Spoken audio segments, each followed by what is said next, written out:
tomemos las previsiones, así como tenemos que tomar las previsiones de si tenemos alguna familia que tenga enfermedades genéticas, pues de eso vamos a hablar. Predisposición genética.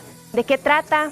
¿Hay tratamiento? ¿Se puede interrumpir algo que esté ahí ya genéticamente predispuesto? Eso lo vamos a aprender hoy en la entrevista que nos va a compartir Dani.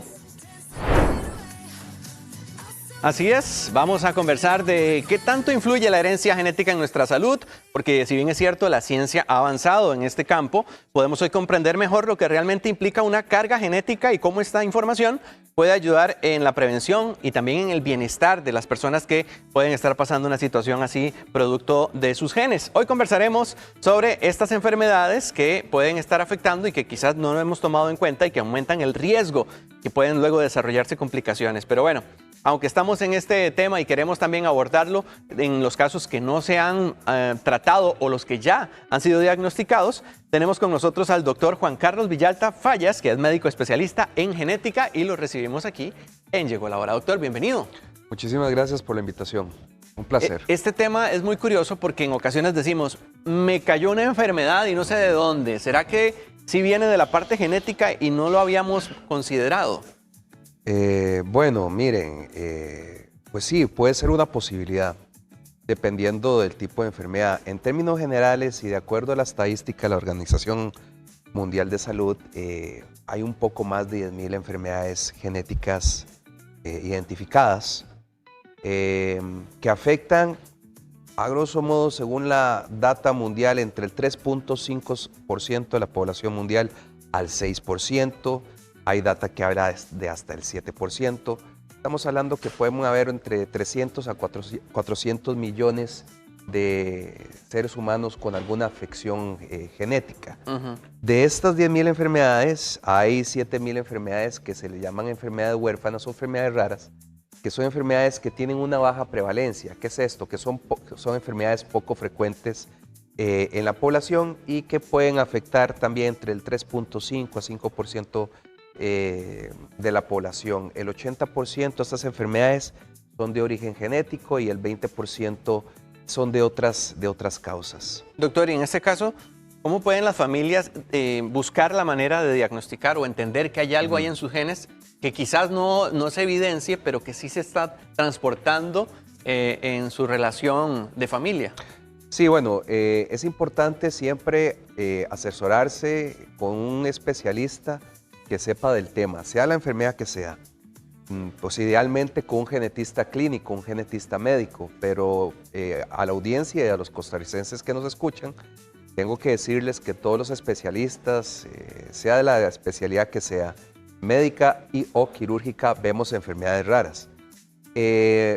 Cuando uno ve una enfermedad poco frecuente, que lleva un cierto patrón muy característico en una familia, cáncer hereditario o ciertas enfermedades de los cromosomas, pues sí, definitivamente lo ideal sería consultar con un especialista. Doctor, perdón que lo interrumpa, en ese caso, si hay algún familiar que no sea tal vez directo, pero que sabemos que tuvo una enfermedad, ahora que usted mencionó cáncer o el tema diabético, no sé, pueden ser algunas de esas razones que no necesariamente lo tenga yo hoy, pero debo tomar algunas previsiones. Sí, lo ideal sería tener lo que se llama una valoración genética de riesgo, una valoración pretest, eventualmente si se llega a la conclusión que el paciente requiere de una aproximación con un estudio molecular o genético. El genetista, hablando de mi especialidad, lo que va a hacer primero es evaluar qué factores de riesgo tiene esta persona. Hacemos un estudio familiar llamado pedigrí, que es como un árbol genético, donde nosotros identificamos qué individuos tienen estas condiciones de riesgo y basado en el comportamiento de esta patología que se sospecha, uno puede dilucidar el mecanismo de herencia. Esto es una serie de mecanismos de cómo la enfermedad se ha ido transmitiendo en la familia y de esta manera darles a los familiares inicialmente una aproximación de qué se trata la enfermedad, cuál es el diagnóstico y eventualmente cuál podría ser el factor de heredabilidad en esta enfermedad. Me gustaría habilitar el WhatsApp para que quien quiera hacer sus consultas lo haga al 7003-1234. 7003-1234, que aquí lo tengo, para poder recibir allí sus consultas por mensaje de texto, para que así nos facilite también la comunicación y el doctor pueda abordar así sus inquietudes. De hecho, por aquí tengo una, doctor, nos dicen si el Alzheimer es una enfermedad genética. Bueno, siempre hay hay condiciones genéticas que pueden mediar la enfermedad. Se requiere una evaluación más completa para poder identificar si efectivamente hay un patrón de herencia que requiera mayores estudios genéticos. Interesante, pero si hay una posibilidad que sí se herede. Por aquí también consultan, en el caso de la obesidad, ¿puede ser un factor también hereditario? A ver, hay ciertos tipos de obesidad de características monogénicas. ¿Qué significa eso? Que se deben a mutaciones en un gen particular, diabetes de tipo juvenil, llamadas diabetes de tipo MODY, que efectivamente pueden ser por un gen, pero la diabetes más frecuente son por diabetes que son de causa poligénica, o sea, hay más genes de causalidad en esta enfermedad, pero sí hay ciertos tipos de diabetes que se ven a enfermedades monogénicas. Por aquí también nos preguntan si el tema cardiovascular, dice que uno de sus familiares padece de lo que se le conoce como un soplo. Sí. Que si en este caso también esto es un tema hereditario. Bueno, los soplos realmente no... Depende del tipo de enfermedad. Hay enfermedades que sí cursan con soplos, ¿verdad? Evidentemente, pero hay soplos que son muy benignos, ¿verdad? Y requieren de una revisión cardiológica. Cuando uno aborda una familia con enfermedad cardiovascular, uno tiene que ahondar en la situación de si ha habido o no infartos. Porque infartos... Puede ser cualquier familiar, no necesariamente el directo. Puede ser cualquier familiar, por eso hay que identificar bien si existe un patrón de enfermedad cardíaca, sobre todo infartos, muertes súbitas, en edades tempranas o de causa no conocida. Entonces es muy importante que gente que tiene historia de infartos pues se acerque a una consulta de cardiogenética o eventualmente con un cardiólogo que haga esa valoración, ¿verdad? O sobre todo a las personas, aprovechando la oportunidad que deportistas de alta exigencia, personas que hacen maratones, CrossFit, o sea, que tienen una alta demanda energética y tienen una alta tasa de actividad física, lo ideal antes de tirarse a la calle a hacer ejercicio es tener siempre una valoración cardiovascular y cardiogenética de riesgo. Por aquí también nos preguntan, nos dice, mi papá y mi abuelo tenían adicciones. ¿Esto se puede transmitir de alguna manera también a tener yo algo en la genética? Una adicción, bueno... No sé si se refiere al alcoholismo, que es muy común, o algún otro hay tipo. Ciertos, pero... hay ciertos estudios en gemelos monocigóticos. Monocigóticos significa que son gemelos que vienen del mismo óvulo, que eventualmente tienden a indicar que hay cierta asociación, pero habría que analizar cada caso en particular. Realmente indicarles que hay una causa genética que predisponga al alcoholismo, no podría mencionarlo en este momento. Pero sí puede traer algunos daños, doctor. Por ejemplo, claro, el hígado sin que haya tomado esa persona. Por ejemplo, si una madre estando embarazada consume alcohol, el feto y el niño o la niña que nace pueden nacer con un síndrome llamado síndrome fetal alcohólico, que cursa con una serie de afecciones muy importantes, por ejemplo, con déficit cognitivo, entre otras complicaciones, ¿verdad? En Costa Rica, ¿qué es lo más común que se atiende en este tipo de enfermedades, doctor? Vean, realmente Costa Rica no tiene un censo de enfermedades genéticas como tal. Ya con la aprobación de la Ley de Enfermedades Huérfanas, el INCIENSA va a tener a cargo el desarrollo de este censo poblacional, que nos va a ser muy importante para poder conocer lo que nosotros llamamos como el genotipo, o sea, cuáles las características genéticas de nuestra población. Ahora bien, a nivel estatal en Costa Rica, la institución, la Caja Costarricense de Seguro Social, ha hecho inversiones importantes en programas de prevención genética y de abordaje genético. Les puedo hablar del servicio de genética del Hospital de Niños, que es ampliamente conocido, y metabolismo, la Clínica de Enfermedades Huérfanas del Hospital San Juan de Dios. el programa de fecundación in vitro del Hospital de la Carit, una flor en el ojal de nuestra seguridad social, que es el único hospital que tiene una consulta formal de genética clínica reproductiva. Y en medicina preventiva oncológica tenemos el programa de consejo genético oncológico, que es un programa de cáncer hereditario, donde abordamos a las familias con sospecha y manejo ya una vez identificado de síndromes de predisposición de cáncer hereditario o cáncer hereditario. Muy bien. Por acá nos llega otra consulta. Dice, mi abuelita sufrió del cáncer de seno. ¿Sí? Mi mamá no lo padeció y yo quiero saber a partir de qué momento debo tomar los cuidados que se requieren. Bueno, me imagino que es una mujer o un hombre quien nos Una mujer, escribe. sí. Bueno, mi estimada, sí. Vea, el Programa Nacional de Cáncer Hereditario, llamémoslo como es así, es un programa, bueno, más que programa nacional, llamémoslo como el Programa de Consejo Genético Oncológico, es de alcance nacional. En todos los CEBAIS están los requisitos y los criterios con los cuales los médicos y las doctoras pueden referir a cualquier costarricense al Hospital Calderón Guardia, donde está el programa instalado. Y si se cumplen con estos criterios de tamizaje, de sospecha, cualquier costarricense va a ser recibido.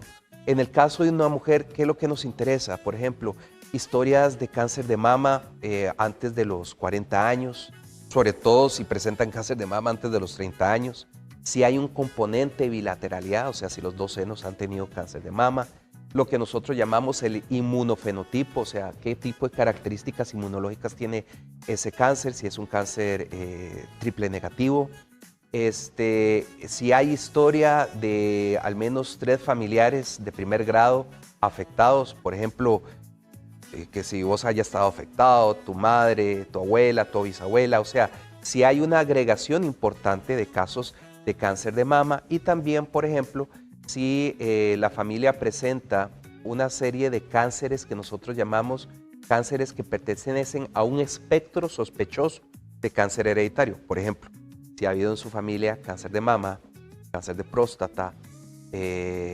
melanoma, cáncer de páncreas, o por ejemplo, hay un hombre, todo hombre que haya tenido cáncer de mama tiene que ser referido al programa de Consejo Genético Oncológico para hacer un pesquisaje de riesgo genético oncológico donde se le va a enviar un panel que tiene varios genes con cánceres hereditarios y poder descartar este factor de riesgo. Qué importante eso que mencionaba, doctor. Otra pregunta nos dicen por acá, si la fibrosis quística que padece esta persona la puede heredar a sus hijos. Sí, la respuesta es sí. Sí, la respuesta es sí. A ver, Costa Rica es uno de los países a nivel mundial que tiene una mayor prevalencia de fibrosis quística. La fibrosis quística es una enfermedad recesiva. ¿Qué es eso? Las enfermedades recesivas son aquellas enfermedades que para poderse manifestar requieren que el gen que nos da nuestro papá, o sea, el gen paterno, y el gen materno, el gen que nos da nuestra madre, tengan la misma mutación o una mutación en el mismo gen.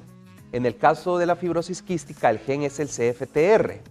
Entonces, la posibilidad de tener fibrosis quística se da cuando un padre es portador de una mutación en el gen CFTR y cuando la madre también es portadora de esa mutación. ¿Cuál es el riesgo de que la descendencia biológica de estas dos personas puedan tener fibrosis quística? Hasta de un 25% de posibilidades con cada embarazo, un 25% de posibilidades que el niño salga sano, o sea, que no herede ninguno de los genes mutados de los padres, y un 50% de posibilidades que el niño sea un portador heterocigota, que es un portador heterocigota que simple y sencillamente tenga un único gen, sea el paterno o materno, mutado. Qué curioso, porque en ocasiones nosotros no relacionamos eso. Y en el tema de los hijos, ¿hay alguna manera de prevenirlo sabiendo de que ya está en los genes, doctor? ¿O no? Es sí, como que ya le tocó la ruleta rusa. A ver, sí hay posibilidades. En este tema creo que nuestro país está un poquito atrás y creo que tenemos que hacer una discusión crítica, una discusión social. Sí hay tecnologías que nos permiten eventualmente, sobre todo con enfermedades de tipo monogénico, ¿Qué significa monogénico? Monogénico son enfermedades que se ven a mutaciones en un único gen, ¿verdad? Ok. ¿Y pueden darse por herencia o pueden también mutar conforme la persona crece? Excelente pregunta, excelente pregunta. La respuesta es sí. Pueden darse por herencia o pueden ocurrir por un mecanismo que se llaman mutaciones de novo. Eso viene del latín de nuevo, o sea, mutaciones que ocurren espontáneamente en un individuo cuando se está durante el periodo de embriogénesis, ¿verdad? A ver, el ser humano tiene una serie de mecanismos reparadores del DNA. Imagínense en una fotocopiadora, cuando uno pone una copia, la fotocopiadora, y uno le da 100 copias, puede ser que las primeras 99 salgan perfectas, pero la número 100 tenga algún rayón. El ser humano tiene una serie de mecanismos reparadores. Hay una enzima llamada la NPOL3 que tiene la capacidad fisiológica de reparar estos errores que se dan durante el proceso de síntesis del ADN, y esa tasa fisiológica de reparación es del 99.9999999%. O sea, ocurre un error en el 0.000001%, pero ese error es lo que origina estas mutaciones de nuevo. Sí se podrían eventualmente, con técnicas como fecundación in vitro, hacer estudios en embriones de estos genes que se conocen a nivel familiar para saber si el embrión tiene o no, o si es portador de la variante familiar, y habría que hacer lo que se hace, pues selección de embriones, y ya queda la decisión del binomio de la pareja si quiere implantar embriones con un gen que saben que eventualmente puede llegar a desarrollar la enfermedad, o si quieren implantar embriones que no tengan esta condición genética. Tiene un trasfondo bioético, dilémico, que no es, digamos, el objetivo de esta conferencia, pero sí existen mecanismos para ayudar a esa parte. Doctor, me llama mucho la atención porque cuando hablamos en temas de pareja, nunca se habla de que, vamos a ver, traigamos nuestras cuentas, a ver cómo andamos a nivel financiero, hablemos quiénes son nuestra familia, pero yo nunca he escuchado que digan y presentemos nuestros diagnósticos a ver cómo anda nuestra enfermedad genética. Vea, Debería ser un tema de conversación. sí, definitivamente, yo creo que es muy importante. Por eso, en el mundo ideal, que es lo utópico, pero en el mundo ideal y en países desarrollados, ¿qué es lo que se hace? Claro, estamos hablando en el mundo ideal, ¿verdad? En países desarrollados, lo que se hace, porque ya hay una mayor cultura de genética clínica reproductiva, es que las parejas, antes de embarazarse, acuden a una cita de genética clínica reproductiva para que el genetista valore todos estos factores de riesgo y les recomienden estudios genéticos para valorar la presencia de estas enfermedades. Ahora bien, hay ciertos países donde casi que por lineamiento de salud pública exigen o piden un estudio que se llama estudio de consanguinidad o estudio de familiaridad genética, que en inglés se llama carrier test o estudio portadores, sobre todo en aquellas etnias donde hay una alta consanguinidad o donde nosotros llamamos endogamia, o sea, la reproducción entre familiares. Llamo la atención en ese sentido y pongo nada más el ejemplo, porque eso se encuentra en la literatura, el ejemplo, digamos, de ciertas etnias aborígenes o, por ejemplo, los judíos ashkenazi, que tienden a reproducirse entre ellos. Entonces, estas enfermedades raras son más frecuentes en ellos. Entonces, existe una mayor probabilidad de que puedan pasar este tipo de enfermedades. Entonces, por lo menos hay lineamientos de salud pública para este tipo de etnias que les solicitan estos estudios de enfermedades recesivas o estudios de portadores. Que es importante, es generar conciencia. Doctor Juan Carlos Villalta nos acompañó hoy, que es especialista en genética, con temas tan interesantes, pero que muy cotidianos, que no están ajenos a la realidad de muchas familias, y por eso quisimos conversar con usted, doctor. Muchísimas gracias. No, y a ustedes muchísimas gracias por el espacio y ayudarme también en el proceso de sensibilización de nuestra población. Perfecto. Si quieren más información, el WhatsApp es 8888-1634 para que también ubiquen al doctor Juan Carlos Villalta. Muchas gracias, doctor. Encantados. Vamos ahora con Sara, que también nos comparte otra información útil aquí en Llegó la Hora.